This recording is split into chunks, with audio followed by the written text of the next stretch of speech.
একটা গান ভাই এখন পার্ক আইলাম নোয়াপাড়া পার্ক আইলাম গুড্ডে পার্কে তুমি হবিগঞ্জের মাইয়া সবলাল বিলাসিয়া তুমি হবিগঞ্জের মাইয়া গুড্ডে পার্কে আইয়া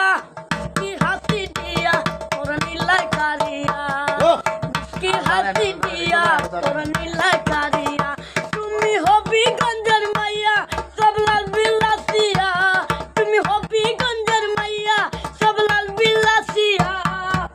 কি হাসি দিয়া তোরা নীলাই কারিয়া কি হাসি দিয়া তোরা নীলাই কারিয়া শেষ নিবে নাম ইকবাল আমার মিতা খুব সুন্দর গান গাইছে আপনারা ওরা সব জায়গায় দেখবেন সোশ্যাল মিডিয়াতে সে কিন্তু খুব জনপ্রিয় খুব কিউট একটা পোলা ঠিক আছে আজকে আমার এখানে আইসে আমার গান শুনে তো তার সমস্যা একটাই